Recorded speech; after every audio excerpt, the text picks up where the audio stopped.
الله الله الله يا الله الله الله الله يا الله الله الله الله يا الله.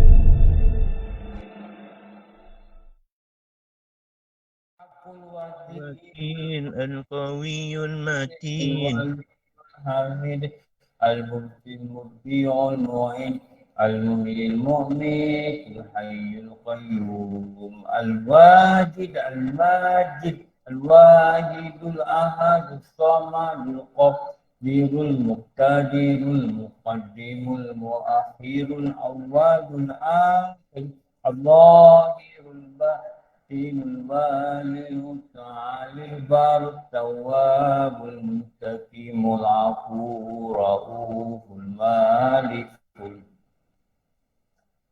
والإكرام المقسط الجامع الغني المكمل المانع الله النافع النور الهادي البديع الباقي الوارث الرشيد الصبور الذي ليس كمثله شيء وهو السميع البصير. اللهم صل على الصلاة على أسعد المخلوقات كسيدنا محمد وعلى آله وصحبه وسلم عدد معلوماتك ومداد كلماتك كلما ذكرك الذاكرون وغفل عن ذكره الغافلون. Alhamdulillah, Alhamdulillah, Alhamdulillah. Tiada kata-kata yang lebih indah yang lahir daripada seorang manusia itu apabila dia menyedari yang nikmat-nikmat yang dia ada, yang lepas, yang akan datang dan sekarang ini adalah ihsan pemberian daripada Allah. Dan tiada perasaan yang lebih indah untuk kita alami pada waktu ini apabila kita diizinkan lagi untuk masuk dalam rumah Allah. Dan jangan lupa niat i'tikaf. Kalau tak niat i'tikaf nanti pahala i'tikaf tak ada. Duduk 2 jam tak dapat pahala i'tikaf. Kawan-kawan balik dapat pahala i'tikaf, kita tak dapat pahala i'tikaf. Kawan balik dapat pahala belajar, kita dapat pahala belajar. Tapi kita tak dapat pahala i'tikaf. Kenapa? Kita lupa nak niat. Masuk je niat saja aku beriktikaf di masjid ini kerana Allah Ta'ala. Rasa dalam hati aku ni duduk dalam masjid ni aku iktikaf. Itu je, jangan cukup lah. Dapat pahala i'tikaf.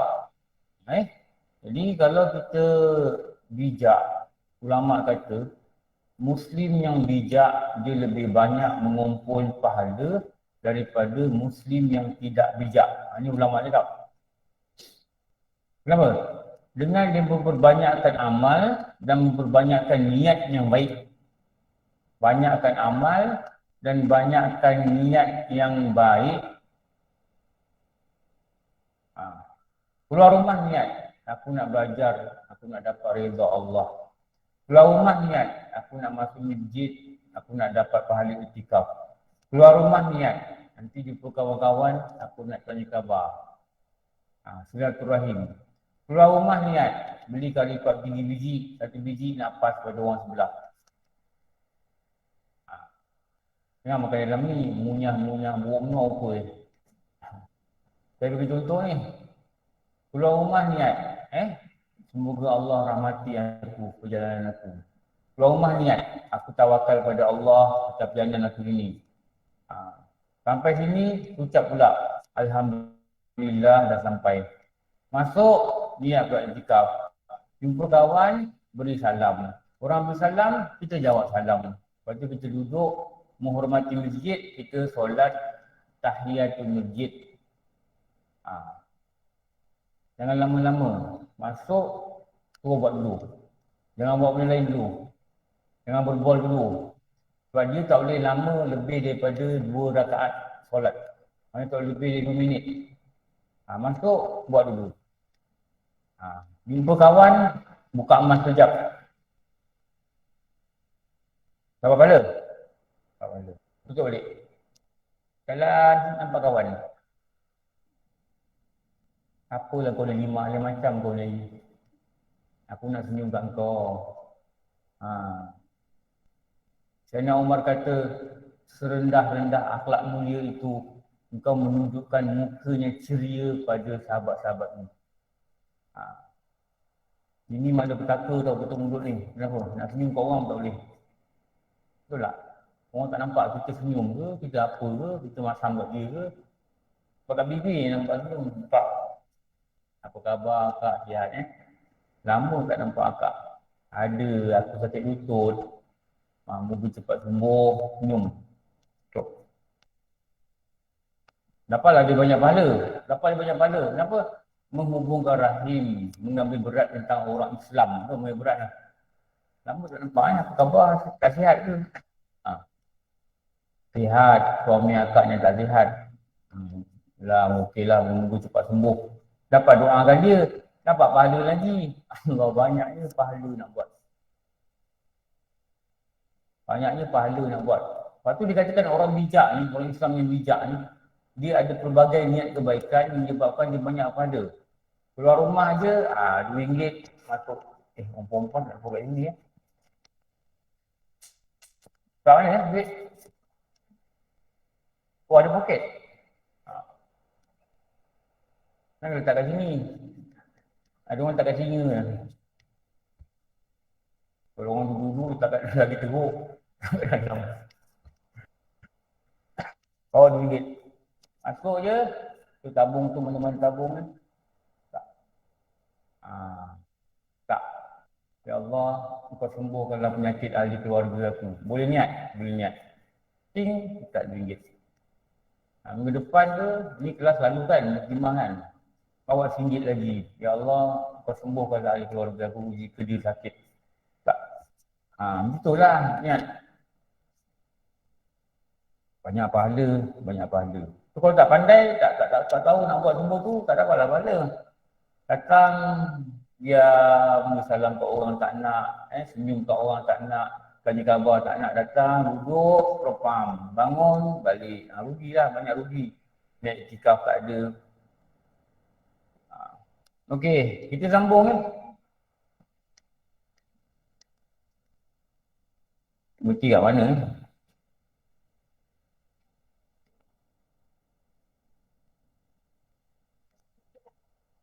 28.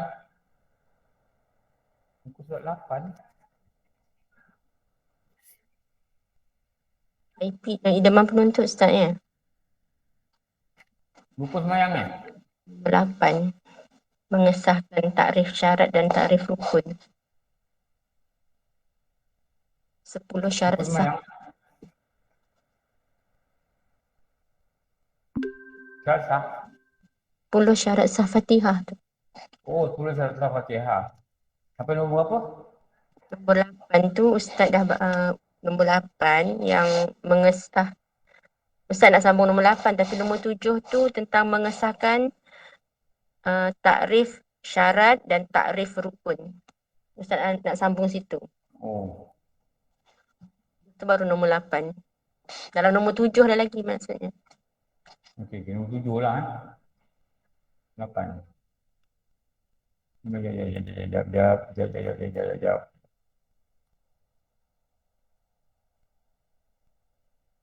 10 syarat sah Fatihah.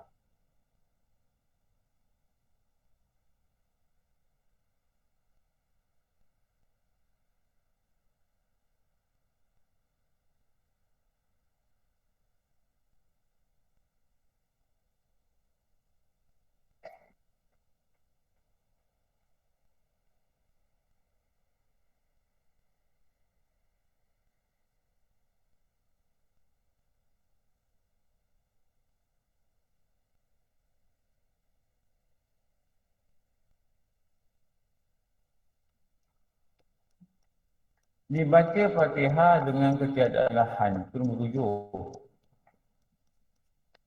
7. Yang 8.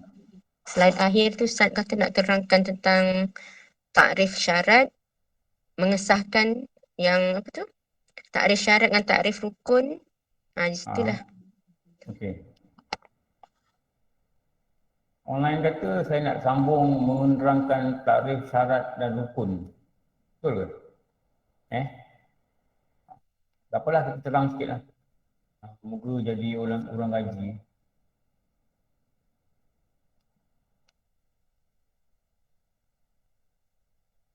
Dia nak bedakan tu je.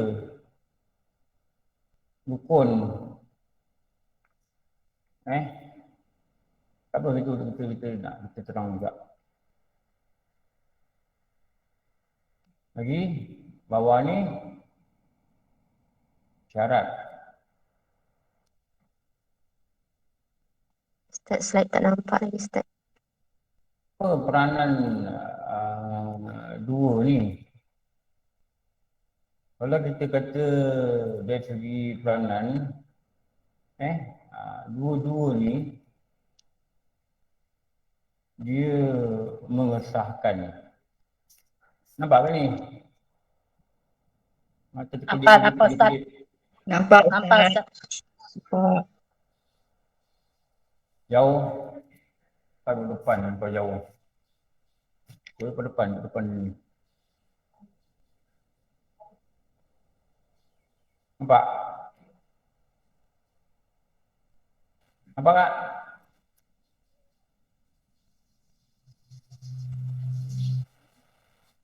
Peranan dia. Ini peranan. Peranan dia. Peranan dia mengesahkan solat.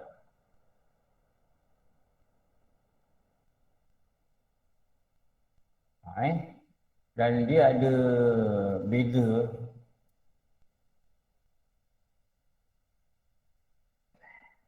ni apa? Ni kat mana? Ni duduk solat. Maknanya dalam solat. Ini nama duduk. Rukun itu adalah duduk.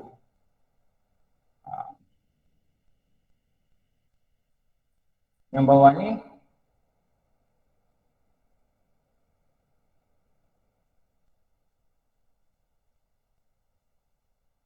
ini bukan duduk. Bukan sebahagian. Dan dia adalah luar solat. Ini yang kita biasa ulang-ulang. Ini biasa kita cakap-cakapkan. Supaya dapat tahu pada asas dan asal itu diketahui dengan kukuh. Kalau tak tahu, maknanya tak belajarlah. Macam cakap gitulah.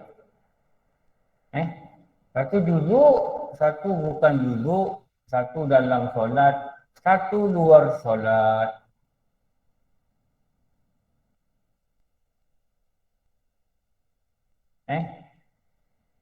Atau kita kata sebelum solat. Inilah perbezaan yang besar pada rukun dan syarat. Ini dua benda ni nak kena mahir lah. Apa rukun, apa syarat. Tapi peranan dia sama. Dia ada peranan yang sama.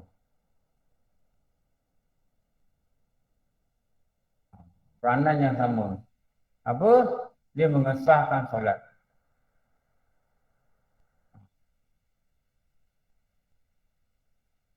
Sini kalau silap, kalau orang buat salah dalam rukun, dia tengah buat rukun, dia buat silap. Dia buat perkara membatalkan.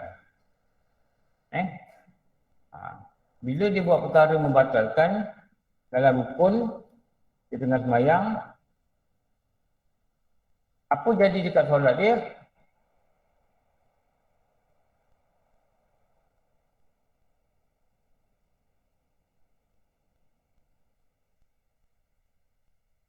maka solatnya jadi batal.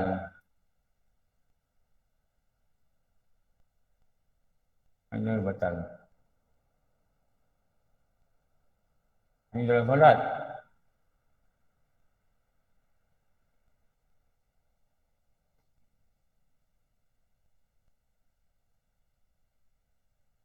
Kalau yang ni, yang tadi saya sebut, ni, salah pada syarat sah. Maknanya wuduk ni salah, wuduk tak betul.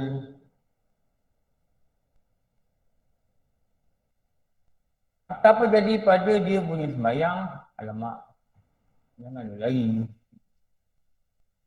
Okey, ni. Apa jadi sembahyang dia?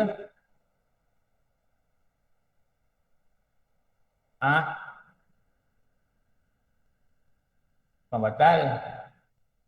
Apa? Fasad. Fasad. Ni beza dua perkataan ni. Fasad ni apa? Bahasa Melayu cakap apa? Apa makcik? Makcik pula. Apa kak? Adik tak tahu je aku boleh pakai makcik je. Selalunya rupa ni makcik. Rosak. Itu makna fasad. Rosak. Wuduk tak betul, sembahyang rosak, bukan batal. Rosak. Kenapa bagi sembahyang rosak? Yang rosak nanti nak bawa balik apa dekat Allah? Amalan salah. Kenapa? Dia langgar syarat. Suci daripada hadas. Dia langgar syarat suci daripada hadas. Kenapa? Dia wuduknya tak betul. Dia tak belajar wuduknya betul macam mana. Bila tak belajar, maka rosaklah solat dia. Sebab apa? Dia langgar syarat sah. Dia tak tutup aurat. Bukan wuduk dia batal. Wuduk dia rosak. Kenapa? Dia masuk dalam keadaan tiada syarat. Tiada mengikut akan syarat yang dikenakan pada syarat sah. Dia sembahyang tak ada kiblat. Dia punya solat tu rosak. Kalau dia pakai, rosak tu dia pakai. Tapi kalau dia dah betul syarat, dia masuk sembahyang, dia buat perkara batal, itu nama dia perkara membatalkan sembahyang. Syarat sah kalau tak buat, perkara merosakkan sembahyang. Itu ada perbezaan. Okey. Boleh faham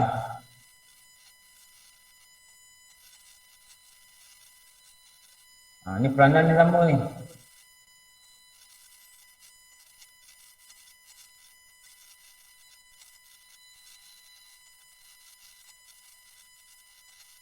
Ni apa takrif dalam kitab. Ni apa takrif ni?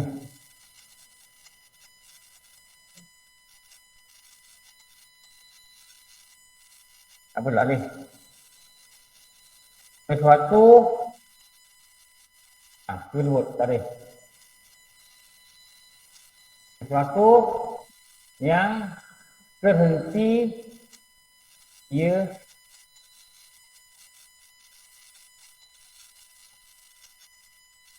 dengan dia, tetapi tidak melazimi dengan dia. Apa maksud ni? Apa dengan dia ni benda ni? Maknanya kalaulah tak ada dia, terhentilah satu perkara itu dipanggil akan dia. Tak ada rukuk, tak boleh panggil semayang. Itu terhenti nak cakap semayang, tak boleh. Tak ada Fatihah, tak boleh kata dia semayang, tak boleh. Tak ada catat bagi dia semayang. Kenapa? Terhenti ia dengan dia. Terhenti nak sebut semayang sebab rukun itu ada yang tak ada. Tapi tidak melazimi dengan dia. Maknanya bukan dengan ini je boleh dipanggil semayang. Bukan dengan lazim ini je.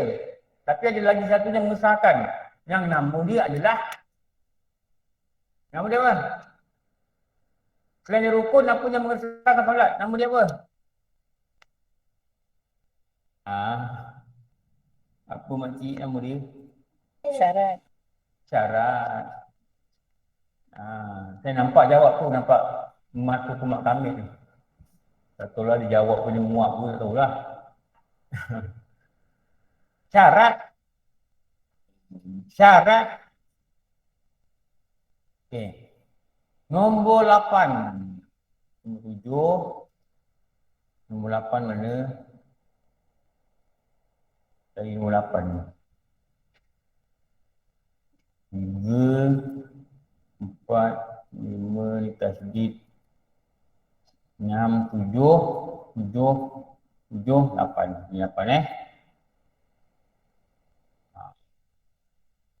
Bahawa membaca ia akan Fatihah pada hal berdiri ia. Alamak. Gelap. Bahawa membaca ia akan Fatihah pada hal berdiri ia. Ini nombor 8.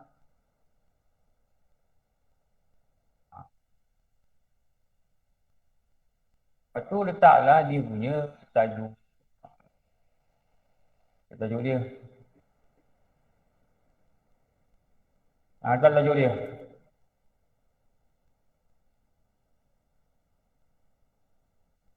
Puluh syarat membaca Fatihah.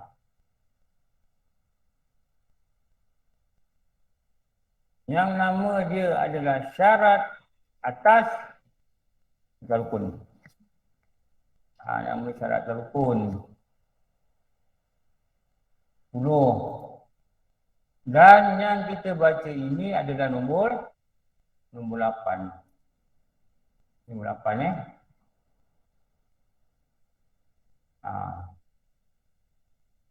Maknanya dia nak cakap apa dalam ni? Dia nak cakap baca Fatihah itu mesti berdiri. Mesti baca dalam keadaan berdiri atau gantinya. Ganti berdiri. Kalau dia tak mampu berdiri, seperti duduk dan lain-lain. Tak kisahlah apa ganti berdiri. Duduk ke apa ke, kalau duduk-duduklah. Tapi mesti baca dalam keadaan berdiri atau ganti pada berdiri. Atau baring mengaring, miring. Dia tak boleh nak berdiri, dia baring. Duduk pun tak boleh, dia baring. Waktu itulah baring, itulah dia kena baca Fatihah.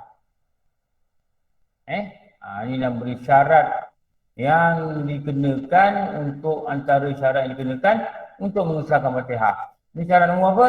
Syarat nombor 8. Sebab tu saya dah cakap banyak kali. Kalau mak kita boleh berdiri sekejap, 10 minit, 10 saat, 20 saat boleh berdiri.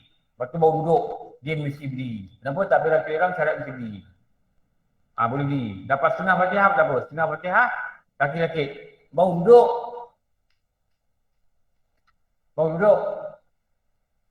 Cakap dengan mak banyak kali pesan ni. Cakap dengan ayah. Ayah boleh berdiri sekejap? Boleh. Ayah berdiri sekejap. Jangan ayah terus duduk atas katil. Allah Akbar. Semayangnya tidak sah. Dia beritahu dengan orang tua kita lah. Kita pun nak ketahui juga. Atau hari tu kita sakit. Belum ketahu. Ada orang mati tak sakit. Tiba mati. Ada orang mati sakit bertahun-tahun. Ada orang 14 tahun, 16 tahun baring. Tak ada sakit. Kita mati-mati lagi. Ada begitu. Jadi apa juga keadaan, kita kena buat persiapan.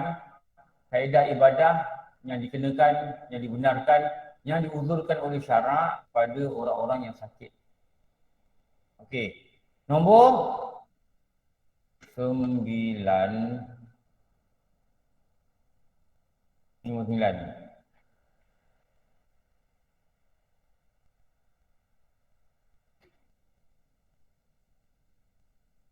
Okey, kita buat kat sini. Jimat kertas. Mendengar sekadar itu perkataan tu bikuah. Bikuah. Ada sabdu. Bikuah. Bukan bifi'lih. Bifi'lih.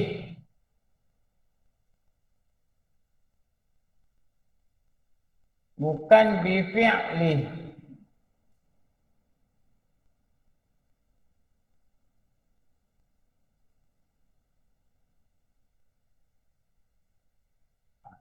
Ini bikuah.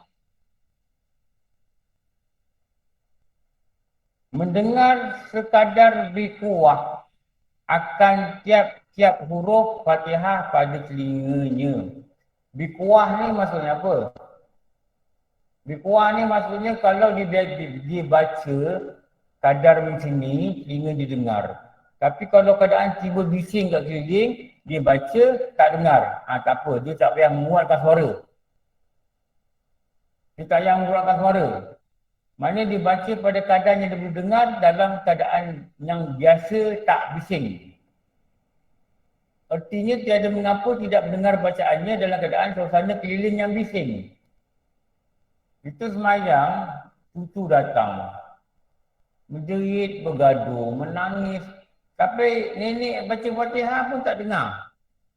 Nenek pun keluarkan suara. Bismillahirrahmanirrahim. Tak boleh itu, tak payah. Nenek aku ni baca Fatihah ke marah aku. Dia kata.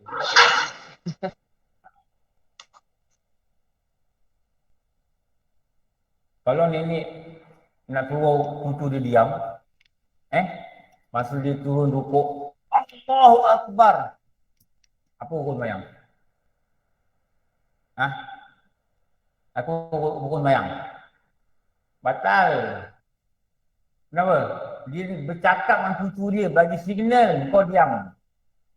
Kecuali dia niat nak bagi cucu dia diam dan dia niat juga membaca zikir. Allahu Akbar tu membaca takbir intiqalat. Boleh juga di tengah sembahyang cucu dia bising, Subhanallah, dia kata. Boleh tak? Boleh tak? Boleh.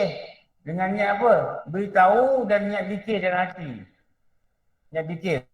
Aku nak zikir ni. Sebab kalau cucu faham lah, cucu mana faham. Faham cucu. Tengok dia baca apa tak Subhanallah. Aku kat taskar tak baca pun baca Subhanallah sembahyang. Boleh? Boleh. Kita sembahyang, cucu kita datang lompat-lompat, pegang garpu, lompat-lompat atas katil. Mak dia dekat depan, dekat TV, tengah tengok YouTube Korea. Mak dia. Anak kita lah. Kita boleh tak kata? Subhanallah. Boleh? Boleh tak? Boleh. Pada niat zikir. Dan niat ilam. Ilam apa? Memberitahu. Kalau anak kita faham dekat luar bilik, dia faham. Apa mak aku cakap Subhanallah ni? Dia faham lah. Maknanya mak dia beritahu dia. Tetapi mak dia mesti kasar zikir dan beritahu. Tapi kalau tak kasar zikir, beritahu aja batas sembahyang. Kenapa? Bercakap dengan seseorang. Jadi masuklah. Wah, tengok anak tengah pegang garpu. Lompat-lompat kat katil. Kan bahaya kan? Dia faham anak dia. Itu dia faham. Itu dia faham. Hatta kalau sembahyang, tengok ada orang buta. Kita sembahyang kat luar. Ada longkang besar. Orang buta jalan. Tak. Boleh kata? Subhanallah. Boleh? Boleh tak? Boleh. Sembahyang Jumaat dekat luar. Nampak jalan raya kat tepi. Nampak budak ni, bapak dia leka main handset, budak ni jalan, tengah jalan. Nampak kita datang. Subhanallah. Boleh? Boleh? Boleh. Niat zikir. Kalau niat beritahu. Niat zikir dan beritahu tak apa. Kalau niat zikir saja pun tak apa. Kalau niat beritahu saja, batal solat. Kenapa? Bercakap dengan seseorang.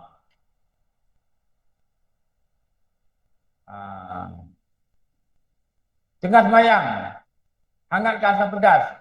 Lupa tutup api. Dah pesan dengan anak. Anak pun sibuk tengok TV. Boleh tak? Boleh tak? Boleh. Ingat zikir.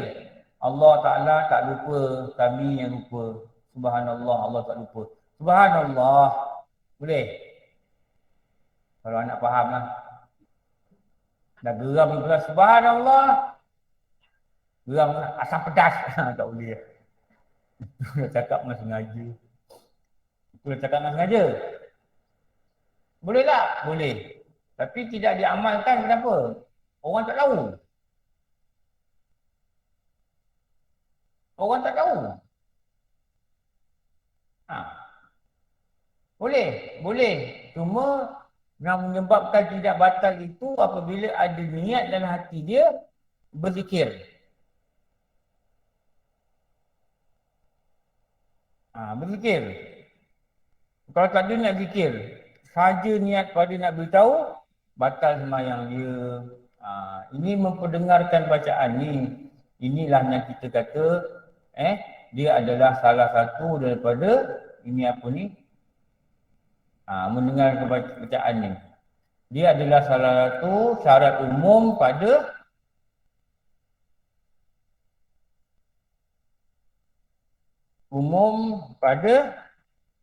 qauli. Qauli ni maksud apa? Bacaan. Syarat umum pada qauli, pada bacaan. Tak kira lah bacaan tu wajib atau sunat. Saya cakap banyak kali ni. Banyak kali saya cakap. Baca subhanallah azim dalam hati jika tak dengar, tak dapat pahala. Baca sabi Allah liman hamidah, telinga tak dengar, tak dapat pahala.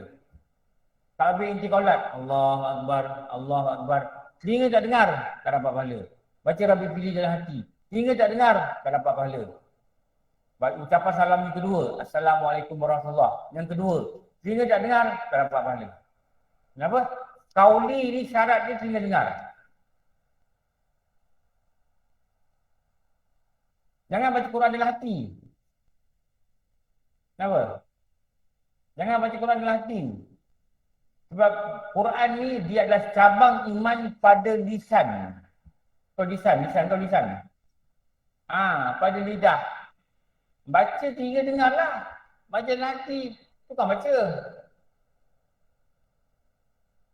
Iqra, baca. Pahaman baca dia apa? Telinga dia dengar, baru dia baca. Kalau kita baca diam. Kang, 5 minit. Itu bukan baca. Itu bukan baca. Dia akan baca nanti. Ramai orang baca Quran nanti, tak dapat pahala. Sebab dia qauli ni syarat itulah telinga dengar. Jangan tukar huruf. Jangan tambah huruf. Jangan kurang huruf. Kalau baca Quran, tukar huruf, tambah huruf, kurang huruf, atau telinga tak dengar, dia menyalahi syarat qauli, syarat membaca. Jadi tak adalah pahala. Kalau benda wajib, kita baca tak dengar, maka tidak sahlah solat. Ini Fatihah ni tak dengar. Ada setengah baca kat mulut, setengah baca dalam hati. Sembahyang itu telah pergi ke laut. Jangan tak tahu tau. 20 sembahyang, 20 tahun sembahyang baca dalam hati. Sembahyang itu telah pergi ke laut. Dan perlu dikagak sebelum mati. Kalau larat ke Allah. Lepas tu jangan salah sembahyang. Lepas tu kena belajar sembahyang. Ini banyak baca dalam hati ni sebab tidak ada apa. Tak belajar lah, ni cakap tak belajar ini bahaya tidak belajar. Okey, 9 yang terakhir, nombor 10. Tiada menyelangi ia. Ni nombor 10 baru ni lah.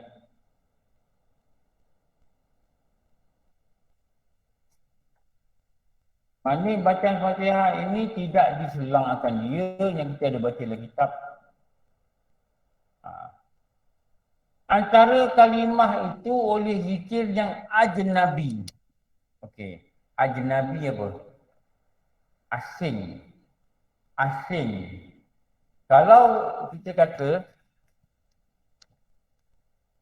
awak tak boleh bersama lelaki ajnabi, maknanya apa? Bukan mahram. Jadi pada general, pada amnya, ajnabi ni asing. Kalau orang itu orang Arab, ialah orang Arab. Kalau orang itu bukan orang Arab, dipanggil bangsa Ajam. Itunya orang Ajam lah. Ajam ni apa? Orang asing, bukan orang Arab. Kalau ajnabi ni zikirnya tidak ada sangkut paut dengan sembahyang. Seperti orang bersin mengucap Alhamdulillah. Kalau dia ucap begini, Alhamdulillah, dia kena ulang balik ayat Ar-Rahman, Alhamdulillah. Ni Rahim tak boleh. Ulang balik Ar-Rahman Ar-Rahim. Kenapa? Dia tidak boleh ada selang. Kalau kita dengar orang muslim sebelah kita, dia kata Alhamdulillah. Sebenarnya batal tak? Tak batal.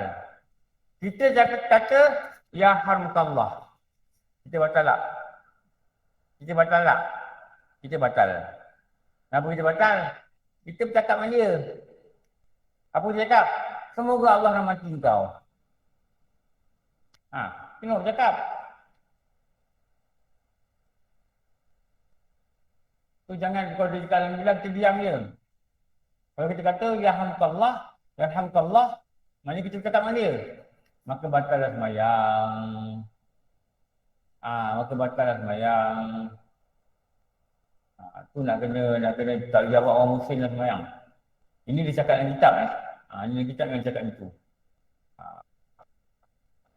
Melainkan boleh diselang-selang yang bersangkut dengan solat seperti ucap amin pada imam. Mengingatkan bacaan orang lain selain imamnya dengan kasar membaca, maka putuslah mualat Fatihahnya, atau mengingatkan bacaan yang orang selain imam. Kalau mengingatkan imam tak apa, mengingatkan orang selain imam. Saya cakap banyak kali imam baca Qul wallahu ahad, lam yalid wa lam yulad. Kita kena cakap, nak betulkan dia, kita cakap apa? Subhanallah. Alhamdulillah. Dia baca Qul wallahu ahad, lam yalid wa lam yulad. Kita nak betulkan dia, cakap apa? Allahus samad. Kan? Allahus samad. Kenapa? Dia dah lompat. Qul wallahu ahad, lam yalid wa lam yulad. Dia salah baca. Kita kata Allahus samad. Kita mesti niat baca Quran dan memberitahu dia. Atau niat je baca Quran tanpa niat beritahu dia. Tapi kalau kita niat beritahu dia saja kalau kita nak beritahu saja tanpa niat baca Quran, maka batallah solat makmum itu kerana bercakap dengan dia. Memberitahu ni nama apa? I'lam. Atau ingatkan dia salah. Talqin. Jadi kita belajar kat solat jemaah. Banyak orang lelaki batal sembahyang sebab ni. Dia nak betulkan imam tapi dia tak niat baca Quran. Dia nak beritahu kau salah. Tu mana bercakap. Mana kita berhubung dengan dia. Itulah bercakap. Maka batal sembahyang. Batal sembahyang.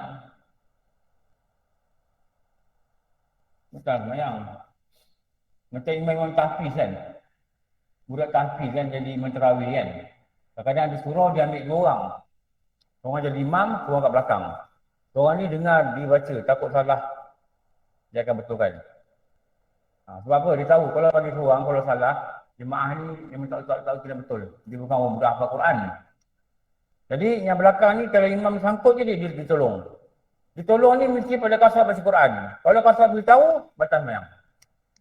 Saya rasa dia orang tahu lah hukum ni. Itu nama dia I'lam, memberitahu. Fa'lam, ketahuilah. I'lam, memberitahu. Atau talqin. Talqin apa? Memberi ingat. Itu yang kat kubur tu lah, talqin tu. Sama ada dia baca Quran, kalau salah bacaan, atau dia kata subhanallah pada niat zikir dan memberitahu. Kalau niat beritahu aja tanpa niat zikir pun batal sembahyang. Kalau perempuan dia buat macam ni nama apa?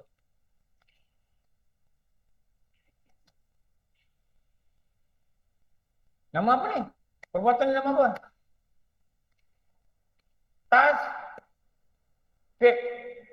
Tasfiqun.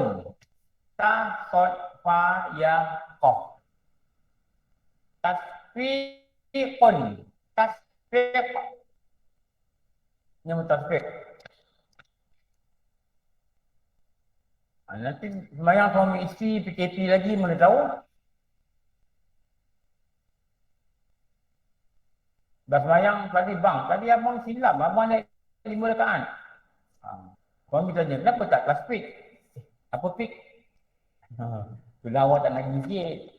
Orang tak pergi masjid tak nak. Tasfik lah lain kali. Tasfik apa? Itu tasfik. Menepuk tangan kanan di atas tangan kiri. Itu tasfik. Macam ni, satu gerakan. Baru dua. Dua kali ikut. Nak buat lagi, diam kejap. Ni, satu. Ni, satu. Satu. Garuk. Satu. Pegang. Satu. Ni satu. Satu gerakan. Tasbih. Satu. Dah, diam. Kau buat banyak kali. Tengok lelaki buat tak tahu je. Abang ni saya tasbih banyak kali. Berapa kali? 10 kali jauh dia tasbih. Abang ni tak dengar ke apa benda ni? Abang salah. Abang memang salah. Engkau memang batal. Engkau tepuk gini. Jangan pergi belakang laki. Bengong betul. Sebab laki dia buka badak. Laki dia ada buka badak ke, buka tapi ke, buka tenuk ke, tak kira lah.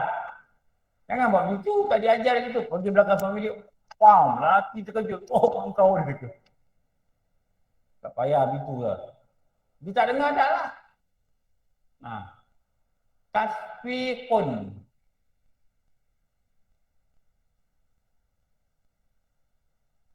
Ubah dia tepuk. Itu makro. Dia tapak tangan kanan di atas tapak tangan kiri. Dia gini lah. Jangan buat macam ni. Tak dengar lagi. Ni nyamuk ke apa? Tu kan tasfikun. Orang semayang ni tak erti macam-macam dia buat. Ada imam batal. Patutnya lantik je orang belakang. Dia dah batal. Dia kentut ke dia apa tak kira. Dia pintu ni ada pintu keluar. Dia belah gitu je. Dan makmum ni terkapai-kapai nak buat apa ni. Patutnya dia beritahu batal. Okey. Kalau masjid lagi senang. Kalau batal, ambil benda ni. Dah batal ni. Ambil benda ni.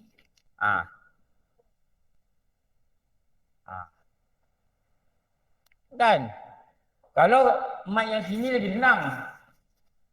Ambil mic ni, letak je kat baju dia. Maknanya kita minta dia sambung. Dulu Ustaz Samsul cakap dulu masa dia pernah jadi imam. Dia batal, bukan dia batal, dia dah tak tahan nak kencing ke, gitulah. Adalah benda yang menyebabkan kena keluar solat dia tu. Dia pun ambil ni. Ni budak belakang ni.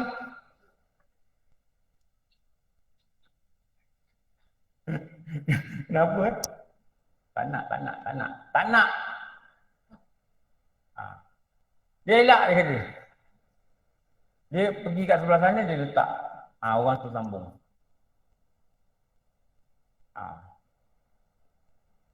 Kalau tak nak, diamlah. Tak payah nak jadi imam semayang lah. Seorang warakah imam tak ada. Betul tak?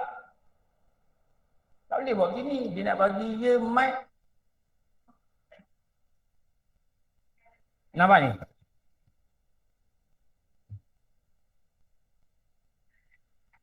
Baca tak? Dengan muka-muka.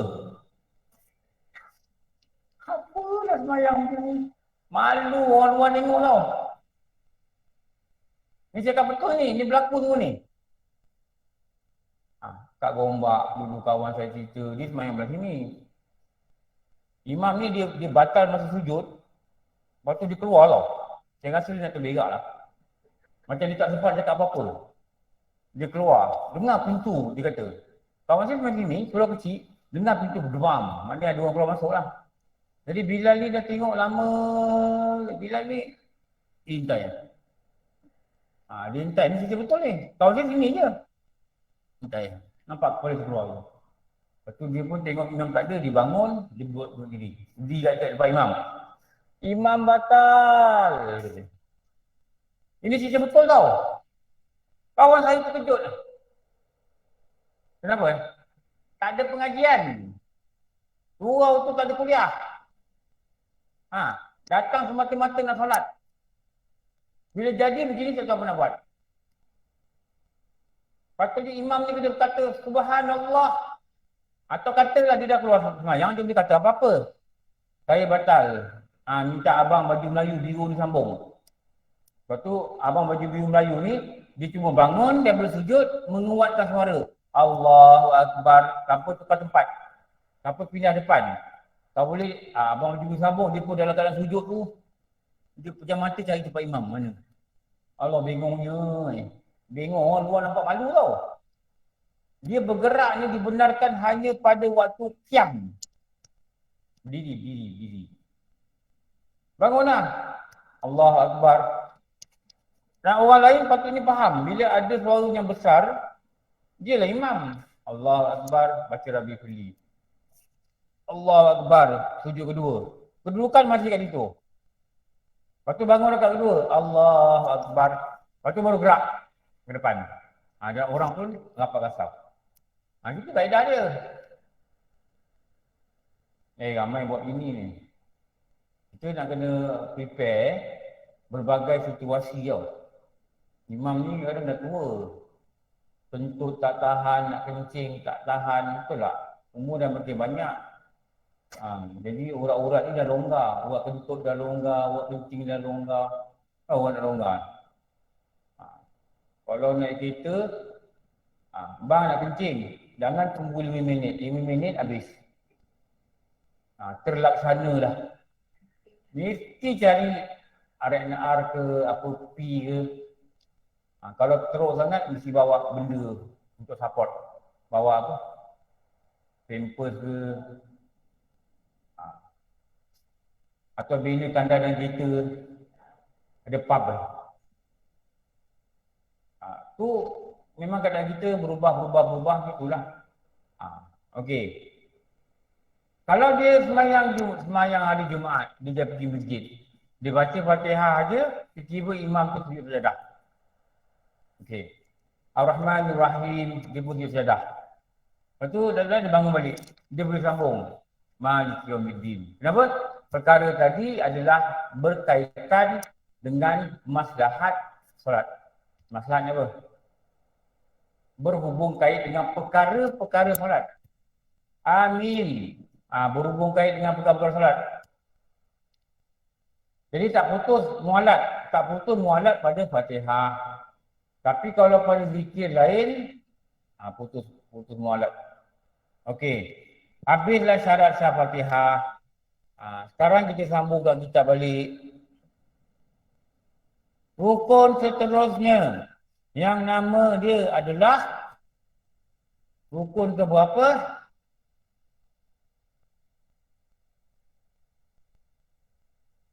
Rukun kelima.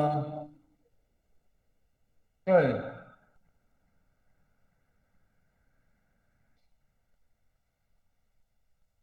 Apa nama rukun ni? Rukuk.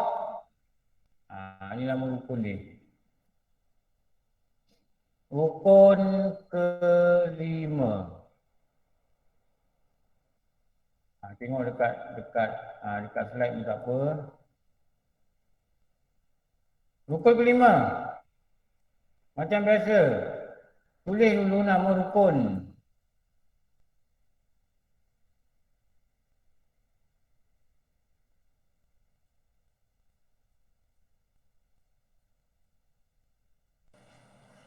Slide tak bertukar, Ustaz.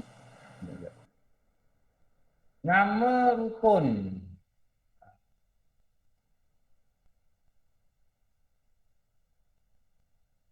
Apa nama rukun?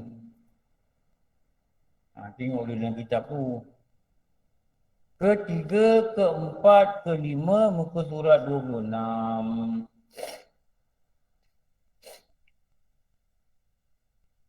Rukuk.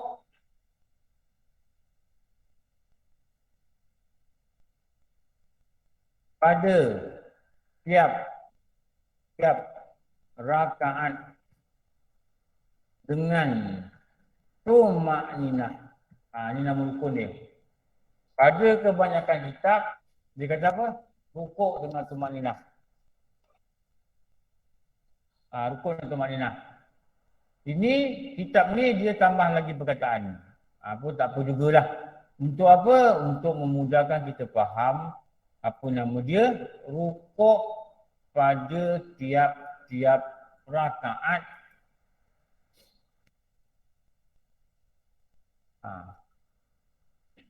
Ini nama rukuk. Sekejap.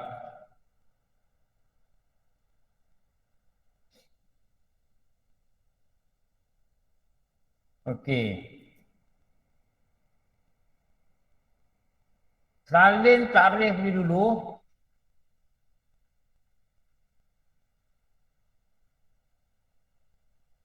Ni apa? Ini takrif rukuk. Al-inhina. Al-inhina. Al-inhina. Alif, lam, alif, nun, ha, nun, alif. Al-inhina. Ada hamzah. Ni apa ni? Ini takrif rukuk.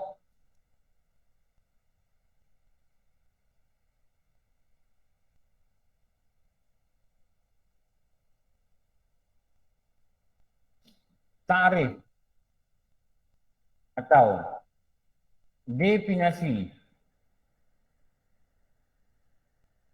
pada perkataan rukuk.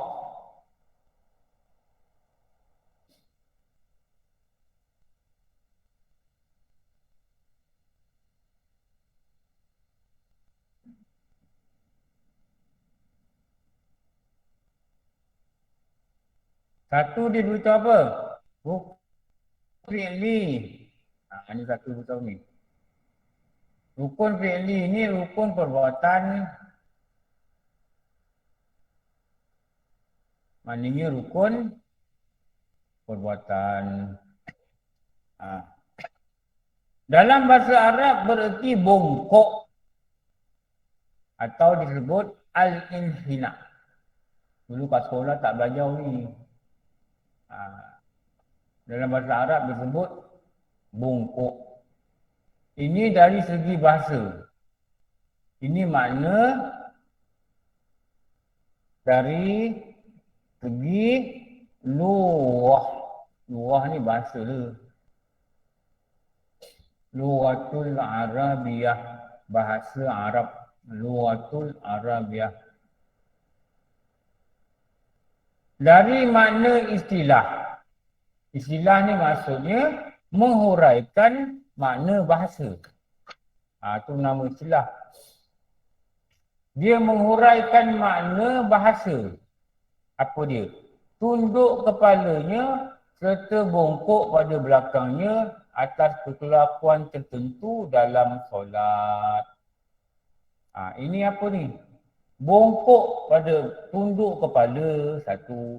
Bongkok belakang dia atas kelakuan tertentu dalam solat. Apa maksud kelakuan tertentu? Maknanya dia turun ni, dia bongkok ni, dia tunduk ni, bongkok belakang ni atas kasat nak bongkok. Dalam solat. Kalau dia bongkok-bongkok gitu aja, saja ambil barang dia bongkok, tak ada nama rukuk. Tak merukuk. Tapi kalau dia bongkok ni pada kasut solat, namalah dia rukuk. Tu ada beza. Iaitu bongkok seorang musalli. Musalli ni orang yang solat. Sekira-kira mencapai dua tapak tangannya akan dua lututnya pada pertengahan kejadiannya dan tetap dua tangan itu dan lututnya. Mana dia bongkok, tapak tangan dia mesti boleh pegang lutut. Kalau dia duduk, bongkok, tapak tangan tak boleh pegang lutut, tak sah. Tapi tak semesti pegang lutut. Tapi kalau nak pegang lutut, mesti boleh pegang lutut. Nak menunjukkan kadar tunduk dia banyak mana. Faham ke tak faham? Kalau lutut saya kat sini, lutut saya kat sini Ni lutut saya. Kalau saya rukuk macam ni, tak sah. Kenapa? Lutut dia kat sini. Saya kita turun lagi. Boleh pegang lutut? Boleh. Ni baru sah. Ni paling kurang. Tapi kalau saya dah rukuk gini, tapi saya tak pegang lutut, saya pegang ni. Sah tak? Sah tak? Sah. Kenapa sah? Sunat pegang lutut. Dia yang wajib tu, kalau saya nak pegang, saya boleh pegang. Maknanya saya tunduk ni, saya sampai. Kalau saya macam ni, saya boleh pegang lutut. Maknanya kadar ni cukup. Sah untuk rukuk. Tapi saya pergi pegang betis. Sah tak? Sah. Kenapa? Sunat pegang lutut. Apa kaitan lutut dengan rukuk? Kalau tunduk, saya boleh pegang lutut. Maknanya kadar tunduk saya sampai.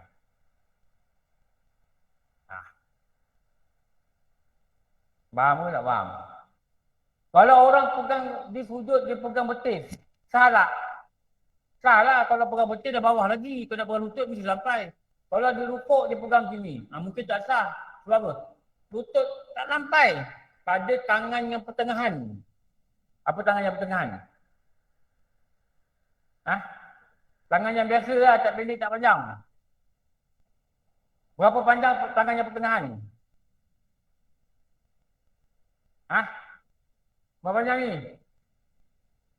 24 hasta. 6. Ni akak kira Nak tahu akak tangan ni, tangan panjang tangan ke panjang pendek? Tangan panjang. Bukan panjang tangan. Panjang tangan pencuri. Ni, pukul. 1, 2, 3, 4, 5, 6. Lebih kurang 6 lah. Lebih kurang 6. Kalau 1, 2, pendek. Tangan pendek. 1, 2, 3, 12 jari. Tangan pendek. Dia kena 24 jari bawah pertengahan. Atau kira 1, 2, 3, 4, 5, 6, 7, 8, 9. Panjang tangan aku. Tak ada, manusia tak ada gitu. Itu monyet.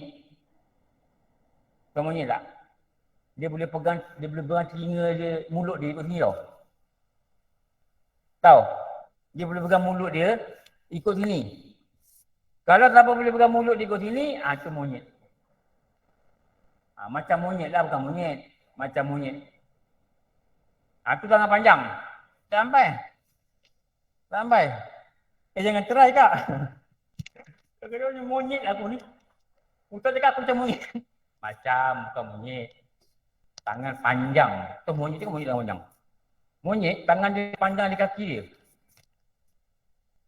Saya dulu kawan baru dulu kan, ada orang rumah luar ni, dia boleh monyet tau. Lepas tu dia tahu Batam, monyet tu bergayut-bergayut. Pagi-pagi bunyi, dia ungka tau, bunyi macam ungka. Dia anak-anak monyet lah. Sampai besar dia bela. Sampai dia keluar rumah, pergi kedai dia bawa dia tu. Saya monyet ni tak ada lagi dia orang. Apa nama monyet tu? Masa kecil-kecil kan. Kita pun suka pegang-pegang monyet ni. Monyet dia tak ada, dia macam dia tak dapat orang lah. Gitu. Kadang kawan datang pagi-pagi balik ngaji kan. Jom tengok monyet. Bawa pisang. Beli pisang kat kedai. Beli pisang, bagi dia. Dan macam dia macam kawan. Dia kalau dia jalan kan, kalau dia lepas tangan dia boleh sampai kat lantai kadang. Itu tangan panjang. Tangan panjang, itu monyet. Jadi kalau tangan dia panjang, dia selalu rukuk gini. Kalau tangan dia panjang dia selalu lutut sini. Salah aku rukuk, kenapa? Tangan aku boleh pegang lutut, tak boleh. Kenapa? Tangan kau tak sederhana. Tangan kau apa? Panjang. Macam ni sampai lutut. Kan tangan panjang, lutut kat sini. Tunduk sikit je, tangan lutut. Bisa rukuk sini, sini rukuk semayang. Kenapa? Aku boleh pegang lutut? Tak boleh. Kenapa tak boleh? Tangan engkau bukan tangan yang pertengahan. Itu lama ajar gitu. Pertengahan berapa? 6. Yat i sam se wu liu nam. Una renda nala anci yele yete nam. Nak cakap apa lagi bahasa? Faham ni 6?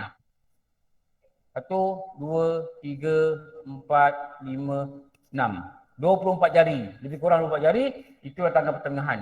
Jadi tangan pertengahan ni dia nak tahu dia rukuk sah tidak, dia tunduk sampai pegang lutut. Macam ni dasar lah. Yang elok apa? Lurus ke belakang tu kalau boleh lurus. Lurus ke belakang. Itu paling baik. Itu maksudnya tangan yang pertengahan. Kalau tangan dia pendek, dia tak perlu sampai bawah sangat. Mungkin dia tunduk macam ni, kalau tangan dia biasa dia kena. Tapi tangan dia pendek, dia tak kena. Mana sah tak? Sah. Kenapa? Tangan dia bukan pertengahan, tangan dia pendek. Faham tak ni? Tangan panjang, tangan pendek, tangan pertengahan.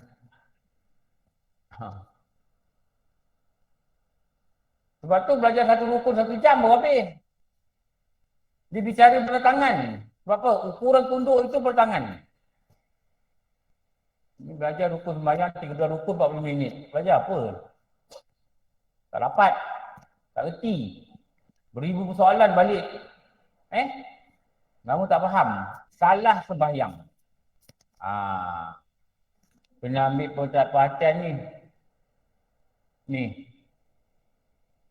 Pada pertengahan kejadiannya. Ni apa? Ni apa? Ini tangan tadi. Ini tangan. Okey. Inilah definisi pada rukuk. Okey.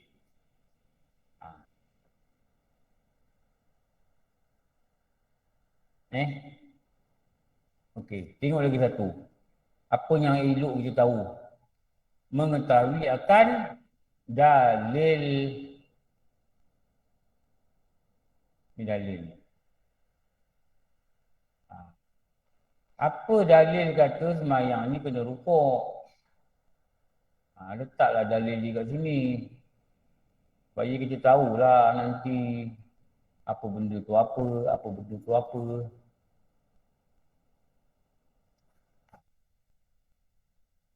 Ya ayyuhallazina amanu ka'u wasjudu, rukuklah kamu, sembahlah Tuhanmu dan berbuatlah kebajikan, kamu akan mendapat kemenangan. Jadi rukuk sujud ini dirujukkan kepada perbuatan solat. Faham? Sudah dari Quran. Abu Hurairah kata Rasulullah sebut satu perkataan pada lidahnya yang mulia sallallahu alaihi wasallam, rukukkanlah sehingga bertamak ninah kamu padahal engkau rukuk. Kalau ni pada apa? Diam. Tetap. Tenang. Ini nama apa ni? Semua-semua ni inilah nama dalil. Inilah nama dalil yang mengatakan bahawa solat itu mestilah ada padanya rukuk. Ini dalil rukuk dalam solat. Dalil rukuk dalam solat. Maknanya belajar ni ada improvement lah. Ada penambahbaikan. Apa penambahbaikan dia? Dia ada dia punya dalil yang dipelajari padanya.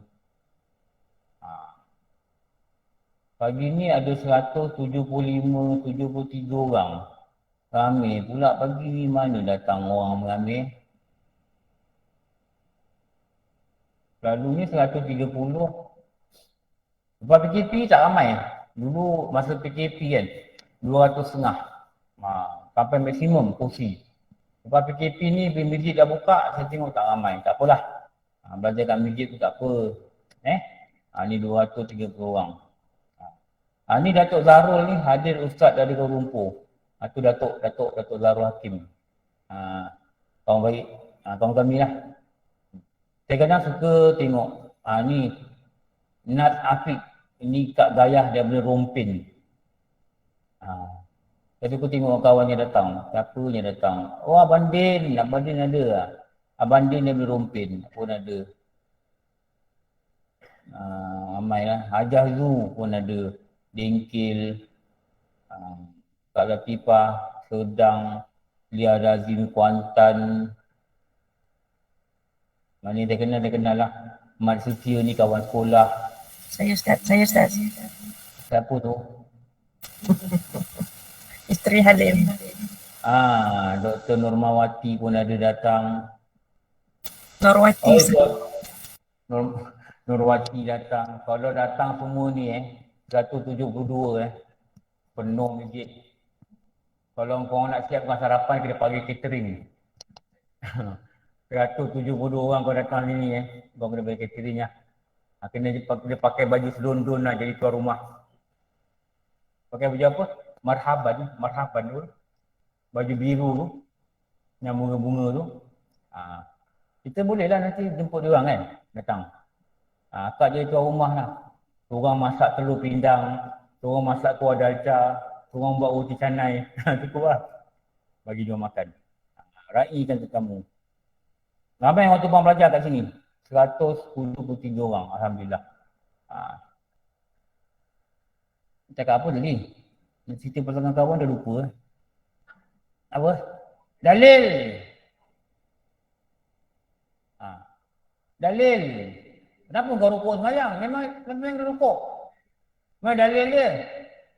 Abu Hurairah kata, Rasulullah kata, rukuklah hingga engkau tak Madinah. Padahal engkau tengah rukuk. Perantau Madinah pada engkau rukuk. Tu Madinah ni diam. Itu dalil. Ayat Quran dia. Ada ayat Quran. Surah apa? Al-Hajj ayat 77. Berdalillah ia akan amal dia. Ada dalil.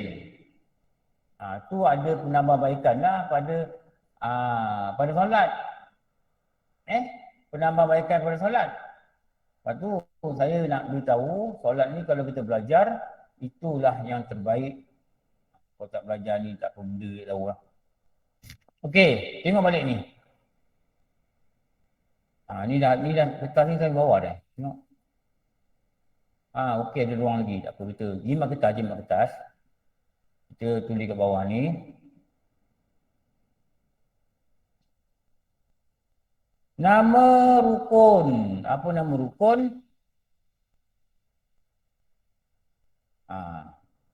Nama rukun. Rukuk padanya tiap-tiap rakaat.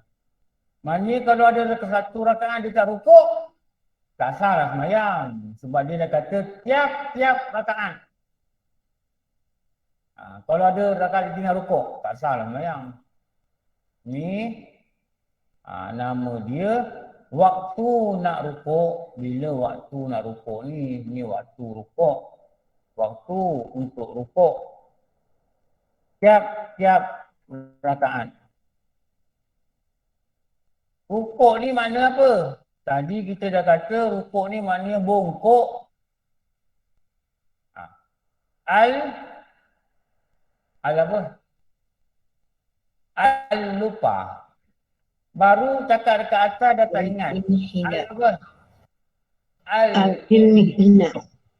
Al-inhina. Al-inhina. Nanti balik tengok abang semayang rukuk tak betul. Bang, abang ni al-inhina abang tak betul lah. Oh, dia macam kau pergi masjid. Aku tak mendengar. Apa nak kau cakap? Al-inhina. Apa tu lah? Abang duduk sini Al-inhina ni alif, lam, alif, nun, ha, nun, alif, hamzah. Tulis bang. Al-inhina. Maknanya apa? Bongkok. Dalam erti bahasa rukuk. Al-inhina. Al-inhina. Alif, lam, alif, nun. Al-inhina. Ini rukuk tadi ni. Al-inhina. Bila rukuk? Rukuk ni kita tengoklah ni lah makna rukuk yang panjang-panjang ini. Bahasa Arab disebut ni kat sini, inilah kaitan dia, inilah maknanya pada rukuk tadi, inilah makna dia. Ni. Dengan tumak ninah. Baca balik kitab. Ini. Kelima, rukuk pada tiap-tiap rakaat dengan tumak ninah, iaitu membongkok dengan menundukkan kepala dan dua tapak tangan letak di atas lutut. Maknanya dia kena bongkok dengan keadaan tangan dia boleh pegang lutut. Bukan mesti pegang lutut. Boleh pegang lutut. Nak menunjukkan kadar tunduk. Kadar tunduk boleh pegang lutut pada keadaan tangan yang pertengahan. Tangan saiz M. Tangan saiz M. Pertengahan. Tangan yang biasa. Kebiasaan tangan itu dikira dengan satu hasta. Satu hasta itu dikira dengan 24 jari. Satu jari itu dikira dengan apa? Ukuran ni. Satu lebar jari ini dikira dengan 6 butir gandum. Apa kak lupa je. Ingat apa kak? Belajar semua tak ingat ni. 6 butir gandum. Sebutir gandum itu dikira dengan 6 helai bulu kuda. Ingat tak? Ada cakap kan? 6 helai bulu kuda, 1 butir gandum. 6 butir gandum, satu ruas tangan ni. Maknanya kalau kita susun gandum ni, besar ni dah tangan kita. Jadi kalau ini, 24 jari ni adalah satu hasta. Satu hasta 24 jari. Ni, 6 kali ni. Ini nama satu hasta. Ni. Kalau satu cupak kira macam mana? Pada jari. Jadi kira cupak. Dua. Ni. Tangan dewasa ni. Masuk dekat beras tu. Satu cupak. Okey, saya nak bayar fidyah satu cupak beras. Tak ada penimbang. Nampak macam mana? Satu cupak. 2 cupak. 3 cupak. Buat apa bang? Aku dah lupa berapa cupak dah. Diamlah. Kau ni aku nak ngira cupak. Ulang balik. Diam. Jangan cakap kalau aku cakap, jangan cakap. Laki bini sebaya. Tegur sikit tu melupa. Diam. Berapa cupak? 10 cupak. Okey. Engkau tak puasa 10 hari. Betul, kau tak qada 10 hari. Sekarang ni kau kena bayar fidyah. Ini 10 cupak. Mana abang tahu? Abang dah ikut dengan tidak kata. Lebih kurang 680 gram. Lebih kurang. Tak pernah cuba lah. Saya nak balik ni cuba lah. Nak ambil satu kaup ni sampai tak 600 gram. Sampai ke?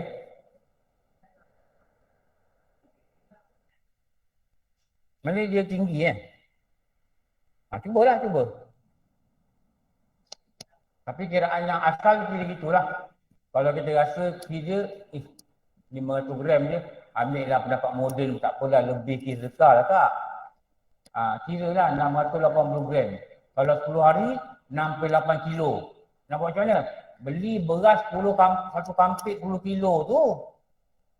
Bagi. Lebih tu bagi je lah kan. Jangan bagi orang miskin. Okey, 3.2 kilo pulang balik Jenuh pula orang miskin tu pergi kedai nak timbang. Kedekutnya. 3.2 kilo tu baru RM12. Betul Engkau tak puasa 10 hari, kau tak cakap apa-apa. Orang kena qada kau badak je. Orang makan kau makan, orang kenduri kau kenduri. Kau lebih teruk dia orang kenduri makan. Ni puasa tak qada ni. Ini lagi 90 hari nak Ramadan. Tambah lagi masuk Rejab Syaban. Mana yang haid dulu, sakit-sakit dulu, cepat-cepat qada ni tak sempat. Haid dah tak ada ustaz. Sakit. Sakit. Qada puasa sakit. Maknanya boleh qada. Kecuali sakit itu tidak boleh upaya dan doktor kata awak ni tak boleh sembuh. Awak kena makan ubat, sakitnya boleh mati. Dan kalau awak puasa mudarat. Itu tak payah qada, kena bayar fidyah saja. Satu hari satu tupak. Lebih kurang 680 gram. Kalau payah sangat pergi pejabat zakat tu, ustaz saya nak bayar ni lah, nak bayar fidyah. Tak puasa sebulan, tak boleh puasa. Mak pun tak puasa sebulan, mak dah sakit dah tua. Bayar 20 bulan, 60 hari. Dia kira-kira berapa ringgit, bagi. Tapi yang afdalnya pada mazhab Syafi'i adalah pada membayar akan beras. Mazhab lain yang kata duit. Yang eloknya tu pergi beras. Okey. Apa ni? Alamak dah 9.20 lah. Ini sambung lah. Ini lama-lama. Sekejapnya masa. Saya rasa saya boleh datang minggu lepas, saya datang balik dah. Betul, saya rasa sikit nak masa ni. Sekejap sangat masa ni. Seminggu rasa 2 hari je kadang. Itu tanda dunia kiamat. Belajar cepat-cepat. Taubat cepat-cepat. Sallallahu Rabbuna ala nuril mubin Ahmad Mustafa Sayyidil Musallim wa ala alihi wa sahbihi ajma'in Allahu judhi dambaqa mukhalafatuhu lil hawadisi qiyamuhu bin nafsi wahdaniyah Qudra iradah ilmun hayyun sama basar kalamu qadiran nuridan aliman hayyan sami'an Allahu basiran mutakaliman. Saya dah banyak kali dah nak kutip nazam Allah duha islunami isluha anta, sambungan daripada apa yang saya baca tadi lah. Nantilah saya kutip. Bukunya ada, dah jumpa kitabnya. Okey, sampai mana?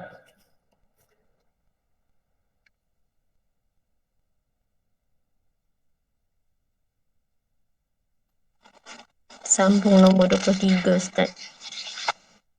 Nombor 23. Saya nombor 23. Allah.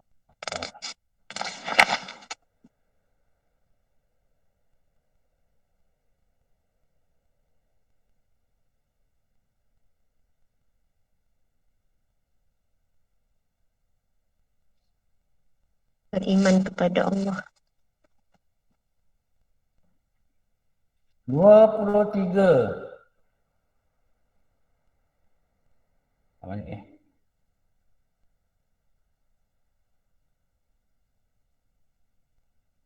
Beriman kepada Allah. Yang ke-23. Ini baik je.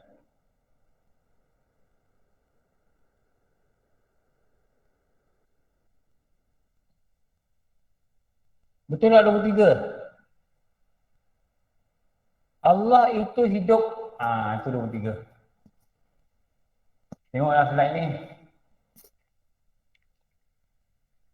Pakai kursi mahal personal buntut. Tuan, kursi keras lagi dengan buntut.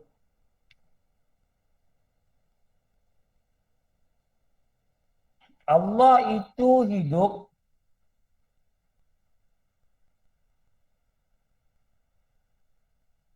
Okey, kita besarkan.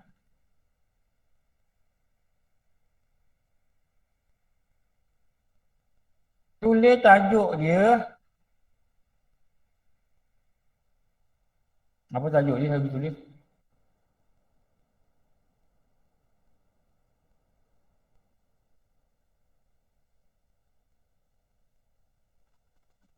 Beriman kepada Allah, kan? Ya Ustaz.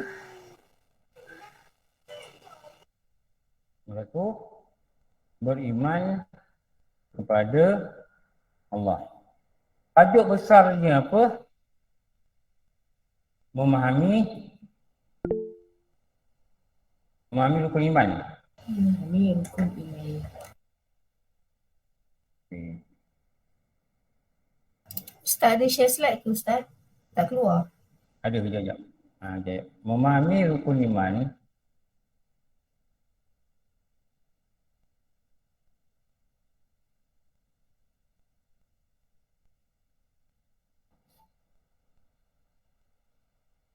fakta nombor 13.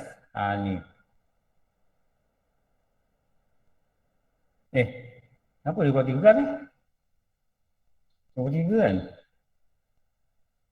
Nombor 3 lah. Allah itu hidup. Kalau dalam sifat 20 dia panggil apa ni? Allahu wujudidam baqa. Mukhalafatuhu lil hawadisi. Qiyamuhu bin nafsihi wahdaniyah. Qudrat iradat ilmun hayyun. Boleh juga kata hayat. Kalau ilmun hayyun. Hayat. Ni dalam sifat 20.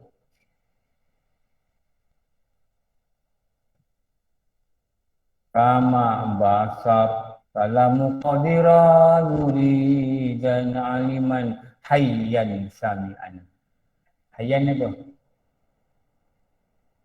Aliman hayyan sami'an. Allahu basiran mutakalliman. Lagi satu, dia kaunuhu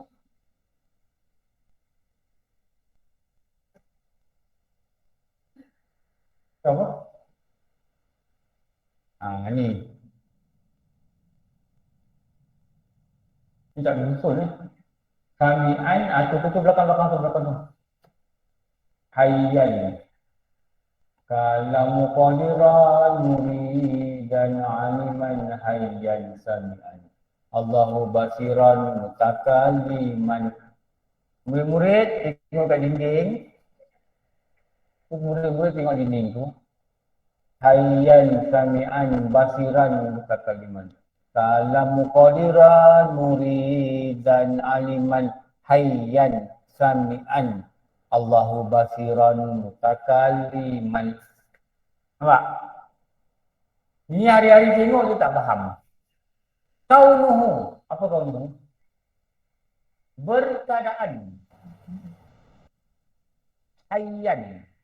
Kaunuhu hayyan. Berkeadaan hidup. Apa makna berkeadaan hidup ni? Hari-hari tengok waktu kat masjid ni. Tapi tak faham ni. Ilman, kaunuhu ilman. Berkeadaan dia ini alim. Kenapa kita panggil Allah itu berkeadaan alim? Sebab dia berilmu. Ilmun hayyun ilmun. Ilmu ni dia ada ilmu. Bila dia ada ilmu, keadaan dia alim. Tahu? Contoh dia apa? Contoh ni saya ni pandu kereta. Maka saya digelar pemandu. Tu je. Saya ni berilmu. Saya digelar, keadaan saya alim. Allah itu berilmu. Keadaan dia kaunuhu aliman.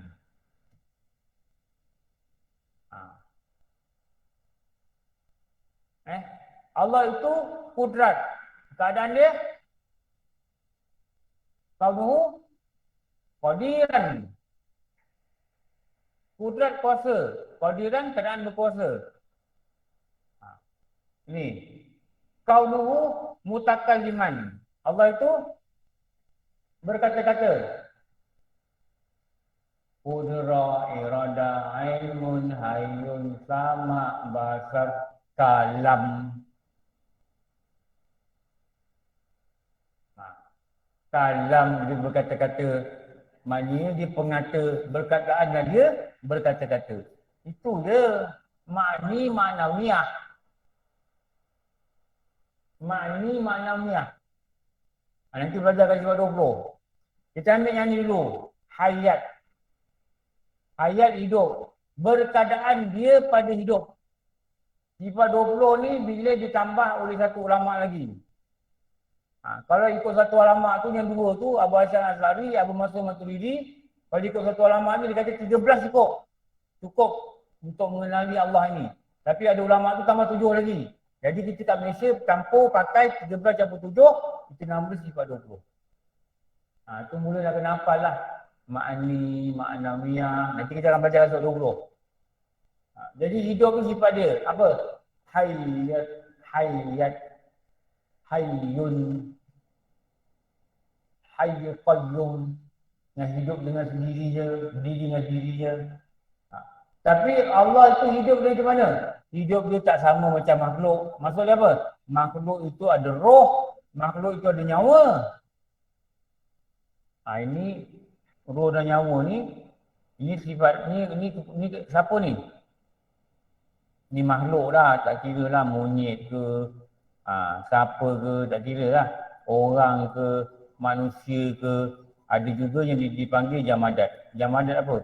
Jamadat benda-benda tak bernyawa. Seperti apa? Pokok, kayu, pasir. Bila ada roh. Ini khusus untuk faham, dia adalah pada makhluk yang bernama manusia khususlah, atau binatang pun boleh juga. Jadi dikatakan makhluk yang bernyawa. Ustaz, Ini nampak.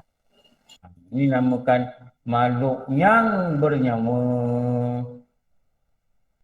Okey. Ustaz, kami tak dapat slide. Sekejap. Tu dah keluar. Okey. Ustaz. Yang makhluk yang bernyawa. Hidup dia bukan macam makhluk.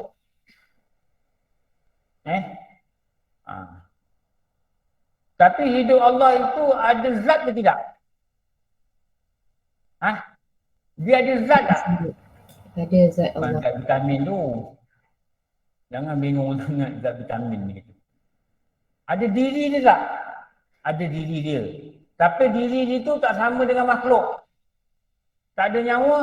Tak ada roh. Tak ada batang tubuh. Tak ada tangan. Tak ada kaki. Tak ada gabungan-gabungan darah, urat, apa benda, jantung. Tak ada. Sebab dia tak sama dengan makhluk. Hidup dia bukan macam kita. Kita harap pada Allah turun rezeki, turun hujan, tumbuhkan makanan, tumbuhkan tanaman. Kita harap Allah uruskan kita. Beri kita kekuatan taat, beri kita taufik, beri kita daya. Tapi Allah hidup ni dia tak perlu sesiapa dan apa-apa sahaja sampai bila-bila. Bila tak hidup dengan hidup kita? Bila lah? Bila macam mana? Lebih daripada langit dan bumi. Kita hidup ni, ada masa kita tak ada, baru kita hidup kat dunia. Betul? Allah ni dia tak pernah dimulai dengan tak ada. Dia sedia ada. Sedia ada. Kau sedia ada tak? Tak ada mula. Tak ada baru. Tak ada mula. Kalau kita balik, kita kata, saya balik rumah, saya terlihat nasi goreng telah sedia ada di bawah tudung saji. Sedia ada juga. Saya ingat anak saya rajin bangun goreng nasi, rupanya nasi malam tadi. Dan saya sendiri masak, dia tak makan, saya tengok dah basi. Sedia ada? Sedia ada. Tapi kalau kita kata Allah sedia ada tak maksud macam sedia ada yang kita cakap tadi? Tak. Sedia ada yang kita cakap tadi, mula-mula tak ada, lepas tu ada. Sedia ni maksudnya kita masuk dah ada. Tapi Allah ni sedia ada apa? Tiada baginya permulaan. Tak ada mula. Saya masa pindah sini, kawasan rumah sana dah sedia ada. Ini bukan sedia ada kan? Saya pindah sini, kampung ni Datuk Harun ni. Sebelah kampung apa? Medan. Ini kampung apa? Sana Datuk Harun. Ini kampung Medan. Saya pindah ke kampung Medan, kampung Datuk Harun dah sedia ada. Orang Datuk Harun kata, saya pindah Datuk Harun, kampung Kasih Pilih sudah sedia ada. Dari lama. Tapi mereka tu dulu, ada tak? Asal-asal dulu? Tak ada. Orang flat dipindah yang tinggi-tinggi tu, saya pindah, saya nampak Taman Medan, kampung Medan dah sedia ada. Tapi tak sama macam dia kata, Allah itu sedia ada. Bukan itu. Allah sedia ada maknanya dia tak ada mula. Bila dia mula? Dia tak ada mula. Tahun berapa? Dia tak ada mula. Siapa jadi dulu? Allah ke bumi? Dia tak ada mula. Tak ada siapa jadi dulu. Dia sedia ada. Maksud sedia ada? Tidak. Sedia. Maksudnya menafikan Allah itu ada permulaan. Hidup dia tak ada roh macam manusia. Dia tak ada nyawa macam manusia. Dia tak ada nazak macam manusia. Bukan macam manusia kan? Dia tak ada roh. Dia tak ada roh. Hidup dia tak ada mati. Hidup manusia ada mati. Dengan dikeluarkan roh ini, dia mati atas dunia. Nanti dalam alam barzakh, dia letak roh dia kembali pada jasad yang baru. Jasad yang lama mana? Dah simpan dekat bumi. Akhirnya akan hancur. Hilang. Lenyap. Tinggal tulang. Jasad yang alam barzakh, jasad baru. Mana manusianya ada jasad baru. Bila dia bermula dengan tak ada, maknanya makhluk ini dia bermula dengan tiada, maksudnya dia baru. Dulu tak ada, sekarang ada. Tapi Allah ni tak ada perkataan baru bagi dia. Baru ni maknanya perkataan benda yang ada kekurangan. Dulu tak ada yang adakan. Faham Faham ke pening ni? Ini dah cakap ulang banyak kali dia ni. Dia selalu dengan ulang-ulang ni kita boleh faham. Ulang-ulang kita boleh faham. Sebab kita ni banyak lupa. Tadi bongkok tadi nama apa? Al-lupa. Al apa? Inhina. Okey lah. Baru 20 minit ni okey. Sekarang saya jumpa kat luar, kat pagar tu saya tahan. Bongkok nama apa? Al-lupa. Al-ikan kembung, al-masak asam pedas. Mana ingat Ustaz? Ingat masak dah. Jangan tanya-tanya al-hina apa. Ingatlah. Tapi sekali dia ingat, dia akan masuk dalam kepala kita. Al-hina. Ingat perkataan hina. Orang Melayu. Kau tak sedarjat dengan anak aku. Kau golongan yang hina. Kau ahli muzik. Kau bukan magistrate. Keluar kau dari sini kami selamat. Kali. Kenapa saudara menangis di depan kubur ibu saya? Menangis mak daya. Al-hina. Apa? Hina. Bongkok ini hina diri ya. Pada kebesaran Allah. Zat dia yang mulia. Kaunuhu hayyan. Kat sana ada tadi. Kita nampak lagi. Ini maknanya Allah itu hidup dan dia berkeadaan hidup. Bukan dia baru hidup. Keadaan dia memang hidup. Macam kita katalah. Ada guru tauhid contoh ini. Kopiah. Berkopiah. Gitulah nak cakap. Ilmu. Kenapa ilmu? Bila ilmu, dia alim. Kenapa? Dia ada ilmu, orang panggil dia alim. Bila dia hayat, dia hidup, maka dia berkeadaan hidup. Orang yang berkeadaan ilmu ni, ada ilmu ni dipanggil orang alim. Itu dia alimun.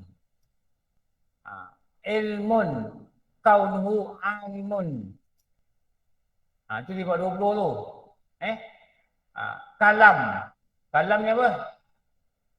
Berkata-kata. Bila Allah itu dia berkata-kata, kaunuhu mutakaliman. Allah itu basar. Sama basar. Basar ni apa? Melihat. Bila Allah itu melihat, dia berkeadaan dipanggil orang yang melihat ini, dia berkeadaan kaunuhu wasiran. Itu sifat 20 tu. Mani maknanya. Dulu belajar dah kat sekolah kan? Belajar kan? Belajar tak? Belajar kan? 20. Itu nasyid tu. Allahu basiran mutakaliman. Sampai habis itu hafal. Tanya apa kan? Entah, saya nasyid boleh le. Tak faham. Tu nak belajar di pada 20. Allah itu hidup. Tapi hidup dia apa? Hidup dia bukan macam makhluk. Habis maknanya apa? Dia tak ada nyawa. Lagi apa? Dia tak ada mula. Lagi apa? Dia tak ada roh. Lagi apa? Dia hidup dengan dirinya sendiri. Allah tu berdiri ke? Bukan berdiri. Dia tak bergantung dengan makhluk. Dia tak bergantung dengan siapa saja.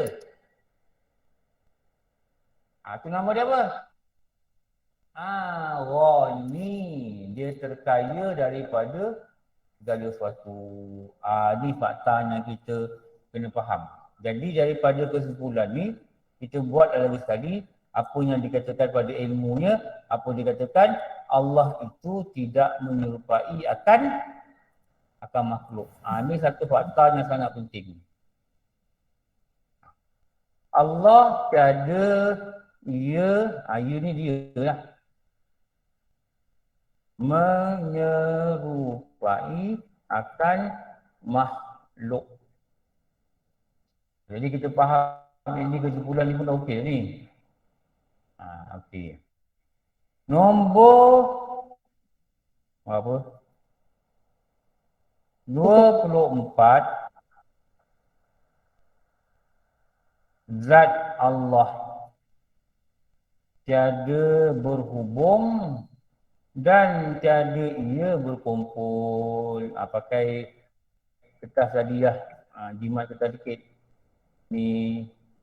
Tiada ia berhubung dan berkumpul. Kita buat contoh lah. Nak berapa faham kita buat contoh. Tiada berhubung ni apa? Contoh seperti makhluk. Ada rangkaian yang berhubung pada badan makhluk. Contohlah seperti jantung dan saluran darah. Kan dia pam kan. Maknanya adalah perhubungan antara satu duduk badan dengan satu duduk badan. Itu apa? Itu makhluknya ada begitu. Tetapi Allah zatnya tidak ada begitu. Habis zat dia macam mana?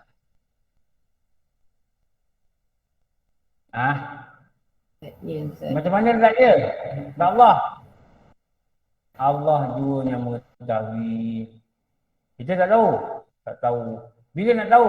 InsyaAllah Allahumma rzuqna masuk syurga. Nanti boleh tengok zat dia. Dan tiada pula pada zat itu berkumpul akan dia. Dia berkumpul. Contohnya juga kita contohkan seperti makhluk. Macam mana zat makhluk itu berkumpul? Ni ada rangkaian atau berkumpul makhluk itu seperti ada kaki, ada tangan, ada perut dan lain-lain dalam satu badan. Itu dia berkumpul lah.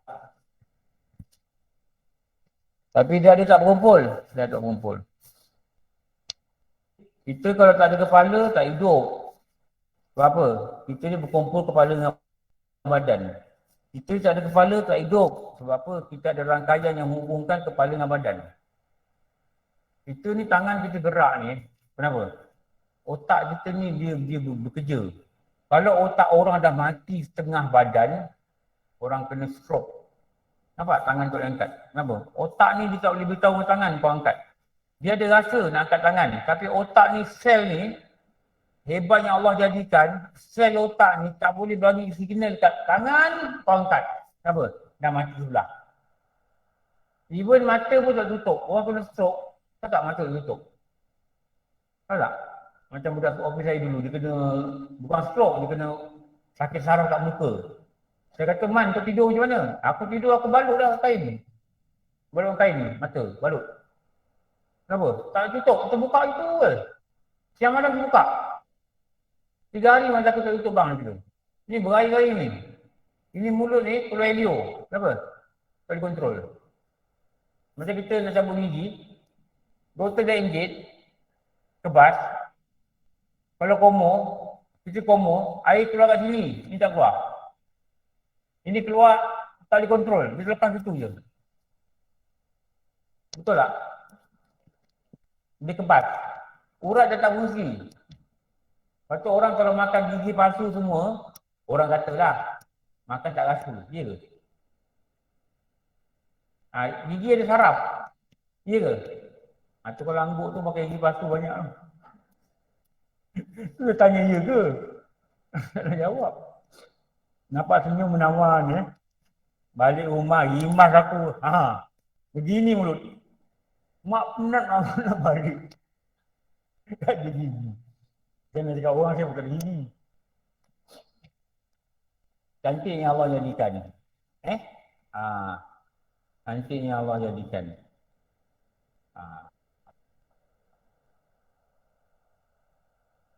Okey. Makhluk itu seperti makhluk itu ada tangan, ada perut dan lain-lain dalam satu badan, maka dikatakan berhubunglah ia. Okey, dah lain belum? Yang tadi lain belum? 23 24 dah belum? Saya tengok orang sini diam ni. Saya ahli site pun diam. Baik tunggu lah. Tak saling tak apa. Tak tolong. Slide Dah. beri.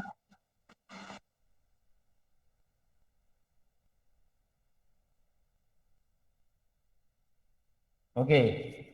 Kaunuhu hayyan. 25.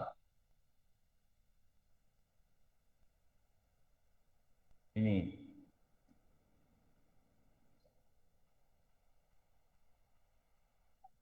Hendaklah dia meyakinkan pada beriman pada Allah itu Allah berkuasa mentadbir sekalian alam.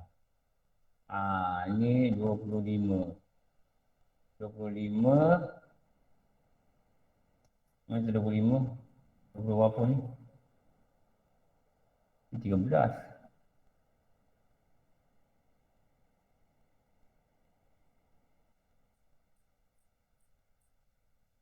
Tak apalah, buat saya baru lah. 25. Dia ada semua sekali 49. Ni 25. Tulislah tajuk dia.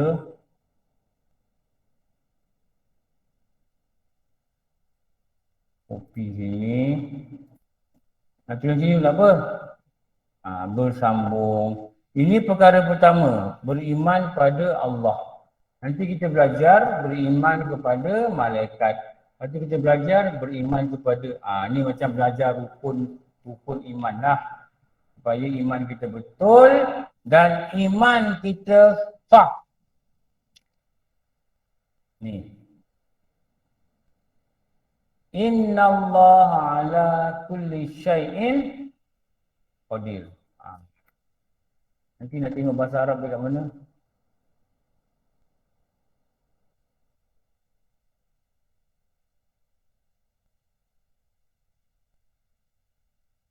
Tapi gue nak cari bahasa Arab begini.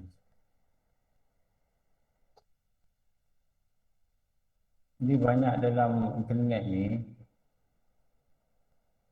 Ni boleh lah ambil. Tulis tukar-tukar keyboard ni lambat.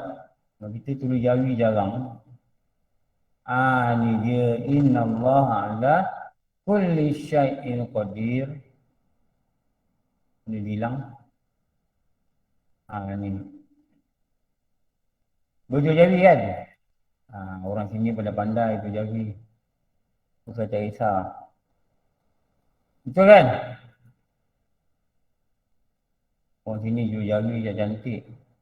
Al-Baqarah ayat 20. Ini sebahagian daripada lah. Kita kat sini lah. Tujuh Al-Baqarah. Ini sebahagian ayat Ayat 20. Innallaha ala kulli syai'in qadir. Sesungguhnya inna Allah itu atas dia kulli syai' setiap perkara berkuasa ia qadir. Tapi pada terjemahan yang mudah faham, sesungguhnya Allah berkuasa atas setiap sesuatu. Sebenarnya sesuatu sebut dulu. Kulli syai' berkuasa atas setiap sesuatu itu akan Allah Ta'ala. Sebenarnya kalau tarif direct dia gitu. Dia terjemahan direct. Inna Allah ala kulli syai'in qadir.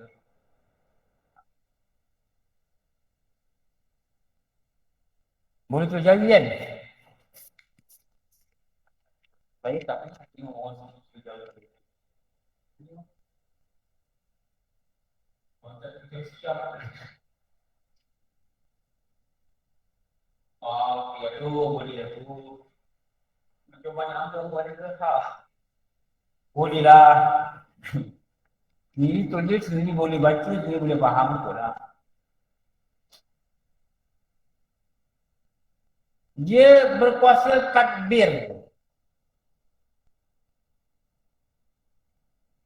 Dia takbir.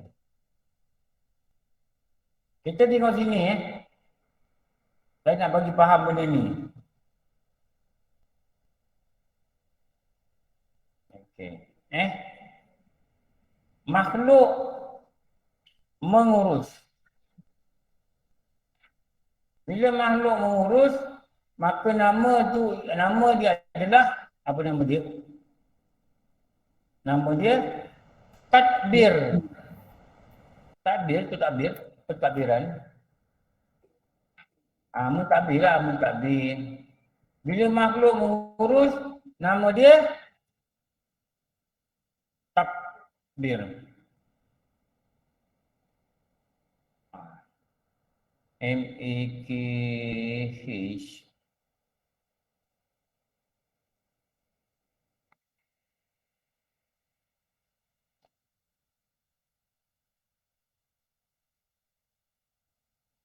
Bila Allah memutus apa? Apa memutus Allah? Menetapkan. Bila Allah menetapkan nama dia takdir. Bila Allah memutuskan nama takdir. Jadi Allah ni dia menetapkan suatu perkara. A ke, B ke. Kita takdir aja lah. Allah takdir maknanya Allah tetapkan perkara ini. Ini. Sejak azali. Bukan baru sekarang. Bukan Allah baru nak rancang. Ini nak bagi rezeki apa. Tak. Bukan tu. Kita sebenarnya guru cakap, dia tak bagi kita cakap apa. Kita merancang dan Allah merancang. Tak, Allah tak merancang. Yang merancang kita. Allah tak merancang. Allah dah tetapkan semua tu sejak azali. Mana cakap betul? Kita merancang, Allah mentakdir. Itu betul. Kalau Allah baru nak rancang, maghrib ni begini, malam begini, mana mungkin? Betul tak? Yang merancang kita. Allah telah mentakdirkan ini di sini. Allah telah mentakdirkan ini di sini. Allah telah mentakdirkan ini di sini. Kenapa?